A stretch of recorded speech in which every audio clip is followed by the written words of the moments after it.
तो देखेंगे बच्चों एक वीडियो लेक्चर आपका अपलोड हो गया है ऑलरेडी, और वो अभी अपलोड हो जाएगा। और एक वीडियो लेक्चर आपका ये जो शाम को अपलोड होगा, एक वीडियो लेक्चर ऑलरेडी आपका अपलोड हो गया है।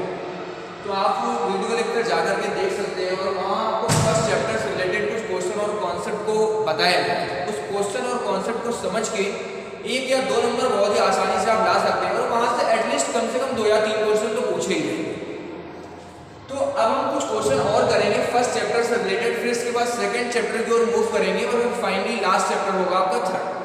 तो फर्स्ट चैप्टर से रिलेटेड कुछ क्वेश्चन लेते हैं विद कॉन्सेप्ट को समझते हैं। कॉन्सेप्ट के साथ क्वेश्चन को हम समझेंगे, कैसा क्वेश्चन बोर्ड एग्जाम में पूछते हैं और क्या कॉन्सेप्ट उसमें लगेगा वो भी समझेंगे।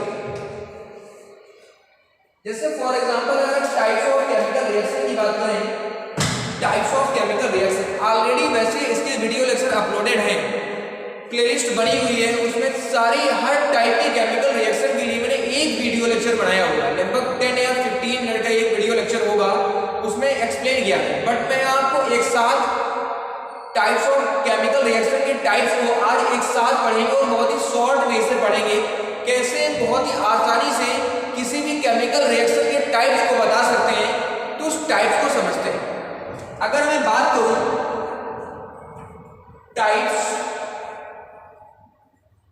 Types of chemical reaction, types of chemical reaction बच्चों, केमिकल रिएक्शन हमारी 4 टाइप्स की होती है। As you know there are 4 types of chemical reaction. First is combination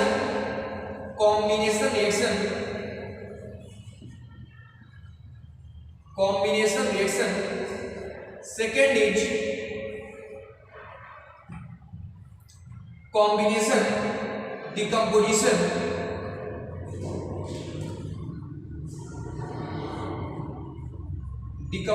reaction. Third is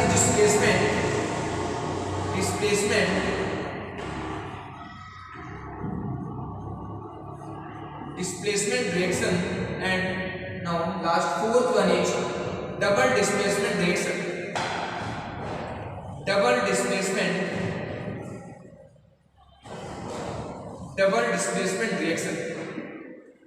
ये 4 टाइप्स की हमारी क्या होती है केमिकल रिएक्शन। एक एक टाइप को हम यहाँ पर एक्सप्लेन करेंगे। सबसे पहले बात करते हैं फर्स्ट टाइप, क्या कॉम्बिनेशन रिएक्शन। केवल हमें यहाँ पर कॉन्सेप्ट को समझना है, क्योंकि यहाँ पर कम से कम 2 या एटलीस्ट 2 और 3 2 या 3 क्वेश्चन यहाँ से पूछे जाएंगे। मतलब 100% ये श्योर है, इसमें कोई ऐसा नहीं है कि क्वेश्चन ना आए। तो क्लियर है, यहाँ फिक्स है कि यहाँ से 2-3 क्वेश्चन इसके टाइप से पूछे जाएंगे। चारों टाइप की बात करें तो इससे 2 या 3 क्वेश्चन पूछे जाएंगे।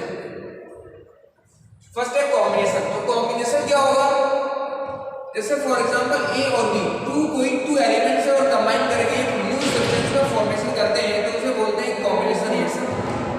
When 2 or more than 2 element और compound react together to form a single new substance called combination reaction. Combination reaction के लिए 2 या 2 से ज्यादा एलिमेंट या कंपाउंड भी हो सकता है, और वो रिएक्ट करता है, और रिएक्ट करके एक सिंगल सब्सटेंस अगर बनाता है तो उसे बोलते हैं कॉम्बिनेशन रिएक्शन। जैसे फॉर एग्जांपल एनसीईआरटी में एग्जांपल दिया गया, वो कई बार एग्जांपल में वही एग्जांपल पूछा जाता है। तो देखिए बहुत अच्छा एग्जांपल है और इम्पोर्टेंट भी है कल के एग्जाम के लिए। जैसे एग्जांपल उसमें दिया गया है calcium oxide react with water. Calcium oxide is also called, calcium oxide को क्विकलाइन भी कहते हैं, आप याद रखेंगे। इनके बहुत ही 2 कैल्शियम ऑक्साइड और कैल्शियम हाइड्रोक्साइड दोनों के स्पेशल नेम याद रखेंगे। इसके बाद बच्चों हम सेकंड चैप्टर से रिलेटेड एक छोटा सा वीडियो लेक्चर अपलोड करेंगे। उससे कम से कम 1 या 2 नंबर का 100% पूछा जाएगा। उसमें आपको बस केवल बताना होगा केमिकल नेम और कॉमन नेम, 1 नंबर का क्वेश्चन पूछा जाता है। कैल्शियम ऑक्साइड को हम बोलते हैं क्विकलाइन, और कैल्शियम ऑक्साइड तो आपसे पूछा जाएगा क्विकलाइन क्या है और calcium oxide. Calcium oxide is chemical name of CO, quicklime is common name. ये इसका क्या है, कॉमन नेम है। एंड कैल्शियम ऑक्साइड क्या है, chemical name. Chemical name and common, तो हम याद रखेंगे इस चीज को। और अगर हम क्विक लाइम को वाटर में ऐड करते हैं, if we add quick lime to water to form slaked lime and with the liberation of large amount of heat energy, to form slaked lime it means CaOH का whole twice plus large amount of heat energy भी यहां से क्या होती है, liberate होती है, large amount of heat energy liberate होती है। इसे बोलते हैं कैल्शियम हाइड्रोक्साइड। याद रखिए बहुत इंपॉर्टेंट रिएक्शन है ये, कैल्शियम हाइड्रोक्साइड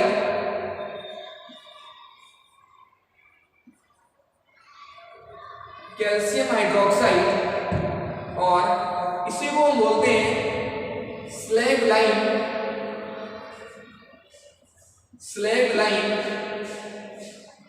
और lime water.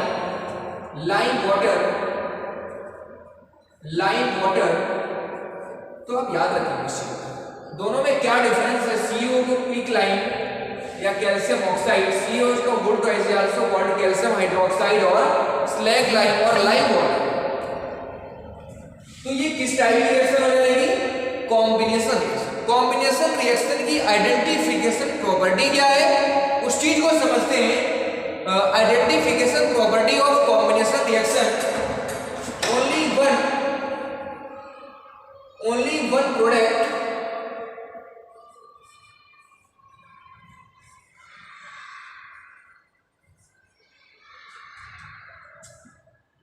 will form in combination reaction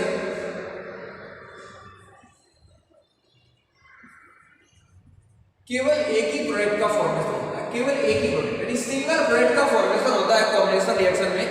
ये बहुत ही इंपॉर्टेंट पॉइंट है और यहीं से हम समझ पाएंगे। जैसे आपको 4 ऑप्शन दे दिए, आपसे पूछा जाएगा which of the following reaction are combination reaction, तो आप क्या बताएंगे, आप तुरंत देखेंगे जिसमें एक रिएक्टेंट एक प्रोडक्ट दिया गया है, तो आप समझ जाएंगे, बताएंगे ये कॉम्बिनेशन रिएक्शन है और उसी पर टिक कर देंगे, आसानी से आपका आंसर सही होगा और सेकंड क्वेश्चन की ओर मूव कर जाएंगे। अब देखो एक पॉइंट और है, यहाँ से हीट एनर्जी लिबरेट होती है, यानी कि एक हाईली एक्सोथर्मिक प्रोसेस होता है। तो यहाँ पर क्या लिखेंगे, हाईली एक्सोथर्मिक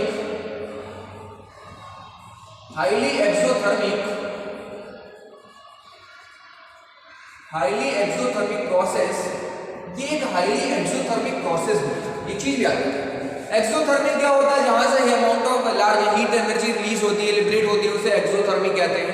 एंडोथर्मिक जिसे आप हीट एनर्जी देते हैं वो एंडोथर्मिक होता है, तो ये एक्सोथर्मिक हो जाएगा क्योंकि यहाँ पर हीट एनर्जी क्या हो रही है, रिलीज हो रही है। हमें मालूम कैसे चलेगा, यहाँ प्लस का साइन लगा हुआ है और लिखा हुआ है heat, it means heat energy यहाँ से लिबरेट हो रही है, तो ये हाईली, ये क्या हो जाएगा, एक्सोथर्मिक। और ये कैल्शियम एक्चुअली एक क्विक लाइम है और क्विक लाइम को वाटर में ऐड कर रहे हैं, तो ये हाईली एक्सोथर्मिक प्रोसेस होता है, बहुत large amount of heat energy यहाँ से लिबरेट होती है, इस चीज को ध्यान रखिए। तो ये आपका फर्स्ट एग्जांपल हो गया, फर्स्ट टाइप मैंने आपको बताया। सेकेंड टाइप की बात करते हैं डिकम्पोजिशन रिएक्शन। देखेंगे डिकम्पोजिशन क्या होता है, डिकम्पोजिशन का मतलब कोई एक सिंगल रिएक्टेंट होगा और वो 2 और मोर देन 2 सिंपलर सब्सटेंस में ब्रेक डाउन होगा। तो बात करते हैं डिकम्पोजिशन की सेकेंड टाइप की। सेकेंड टाइप डिकम्पोजिशन का अगर मैं एग्जांपल की बात करूं, डिकम्पोजिशन जो होगा वो कॉम्बिनेशन का रिवर्स होगा। Decomposition reaction is opposite to the combination. यहां पर इसको हीट देनी पड़ेगी, इसमें आपको हीट देनी पड़ेगी और यहाँ हीट क्या हो रही थी, रिलीज हो रही थी। क्या आ जाएगा, A+B। जैसे आप इसे हीट देंगे तो ये फाइनली क्या हो जाएगा, AB जो होगा वो A+B में क्या हो जाएगा, ब्रेक डाउन हो जाएगा। ऐसी रिएक्शंस डिकम्पोजिशन रिएक्शन कहलाती है। The chemical reaction in which one reactant is split into 2 और मोर सिंपलर सब्सटेंस, ये वन रिएक्टेंट है, इसकी आइडेंटिफिकेशन प्रॉपर्टी क्या होगी, ओनली वन रिएक्टेंट।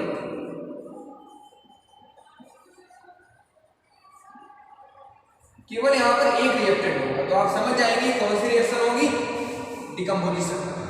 ठीक है ना। एग्जांपल हम ले सकते हैं कैल्शियम कार्बोनेट CaCO3। अगर हम CaCO3 को हीट करेंगे तो ये किसमें ब्रेक होता है, CO + CO2 में ब्रेक हो जाता है। हमें मालूम है if any metal carbonate is heated तो it break down into metal oxide and carbon dioxide. तो ये मेटल ऑक्साइड और कार्बन डाइऑक्साइड भी क्या हो जाएगा, ब्रेक डाउन हो जाएगा। आप कोई भी मेटल का कार्बोनेट लेते हैं वो अपने रिस्पेक्टिव ऑक्साइड और CO2 गैस में क्या हो जाता है, ब्रेक डाउन हो जाता है, यानी CO2 गैस तो लिबरेट होगी, वो कार्बोनेट। तो इतना क्लियर हो गया। ऑल जितने भी मेटल के कार्बोनेट होंगे उनको हीट करने पर वहां से वो मेटल ऑक्साइड और CO2 गैस लिबरेट होती है, यानी कि ये क्या है, एक्सोथर्मिक, यानी कि हीट यहाँ पर दी जा रही है। एंडोथर्मिक प्रोसेस है, आप ये भी याद रखेंगे, यानी कि all decomposition reaction are called endothermic reactions. Endothermic reaction, endothermic process, all decomposition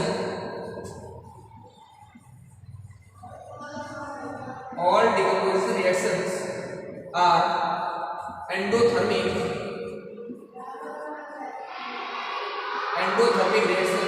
all decomposition, जितनी भी डिकम्पोजिशन होगी सभी क्या होंगी, एंडोथर्मिक होंगी, एंडोथर्मिक रिएक्शंस होंगी। अब मैं थर्ड की बात करता हूँ, डिस्प्लेसमेंट। अगर हम डिस्प्लेसमेंट की बात करें, डिस्प्लेसमेंट जैसे for example A plus BC, तो एलिमेंट A दिया गया और BC एक क्या दिया गया, कंपाउंड दिया गया। A क्या करेगा, अगर B को डिस्प्लेस करेगा। डिस्प्लेस किस कंडीशन में करेगा, अगर इसकी रिएक्टिविटी ज्यादा हो, A is more reactive and B is less reactive, तो A B को डिस्प्लेस कर देगा, क्या आ जाएगा, AC प्लस B आ जाएगा। क्या आ जाएगा, AC प्लस B आ जाएगा। तो इसका मीन्स ऐसे chemical reaction, those chemical reaction in which more reactive element displace a less reactive element from its compound is called displacement reaction.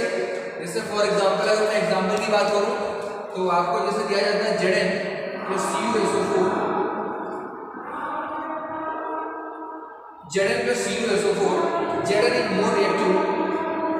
ये रिएक्टिविटी सीरीज मैंने आपको बताई थी, अगर नहीं मालूम तो आप एक वीडियो लेक्चर मेरा है, आप उसमें कैसे डालेंगे डिस्प्लेसमेंट, तो उनको ओपन होकर आ जाएगा और वहां पर मैंने बताया हुआ रिएक्टिविटी सीरीज सारी चीजें समझाई। कॉपर इज लेस रिएक्टिव, ये इसको डिस्प्लेस करेगा, क्या आ जाएगा, ZnSO4 प्लस क्या आ जाएगा, CO। तो ये हमारा हो जाएगा कि किस डायग्राम पर डिस्प्लेसमेंट। अब आपको लास्ट दिया गया है, लास्ट है हमारा double displacement reaction. Double displacement, अगर मैं डबल डिस्प्लेसमेंट की बात करूं तो यहां पर क्या होता है, आयन एक्सचेंज, आयन यहां पर एक्सचेंज होंगे। जैसे फॉर एग्जांपल आपको दिया गया डबल डिस्प्लेसमेंट यानी फोर्थ,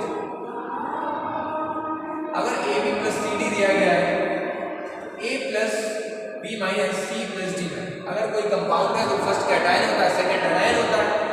A इसके D के साथ रिएक्ट करेगा, B C के साथ, तो क्या जाएगा, AD प्लस क्या आ जाएगा, CB, क्या आ गया। तो यहाँ पर आयन एक्सचेंज होता है। ऐसी chemical reaction, those chemical reaction in which ion are exchange together to form two new substance are called double displacement. जैसे अगर मैं एग्जांपल की बात करूं तो एग्जांपल जैसे फॉर एग्जांपल मैंने लिया AgNO3 silver nitrate plus NaCl, तो यहाँ से एक PPT भी जनरेट होता है, AgCl। देखो आयन कैसे, Ag पर +1 4, NO3 पर -1, Na पर +1, Cl -1, AgCl आ जाएगा प्लस NaNO3 आ जाएगा। AgCl का एक वाइट PPT यहाँ पर जनरेट होता है, वाइट PPT का मतलब होता है प्रेसिपिटेट, जो सॉल्युबल नहीं होता है, वो इनसॉल्युबल होता है, उसे बोलते हैं PPT। तो यहाँ से आप समझ गए होंगे ये 4 टाइप की केमिकल रिएक्शन। ये चैप्टर यहाँ से कंप्लीट हो गया। रेंसिडिटी और कोरोजन और बता हुआ है। अगर आपसे पूछता है कोरोजन तो या रस्ट का फार्मूला पूछता है, तो रस्ट का फार्मूला होता है Fe2O3.X2, ये इसका फार्मूला होता है। और मैं बता दूंगा आपको एक नेक्स्ट वीडियो लेक्चर और अपलोड किया जाएगा, उसमें रेंसिडिटी और कोरोजन को आपको बताया जाएगा। इसके बाद सेकंड चैप्टर के कुछ क्वेश्चन और कॉन्सेप्ट को लेंगे जहाँ से क्वेश्चन पूछा जाता है। एक क्वेश्चन सेकंड चैप्टर से 100% पूछा जाएगा और वो कॉन्सेप्ट में आपको नेक्स्ट वीडियो में समझा दिया जाएगा।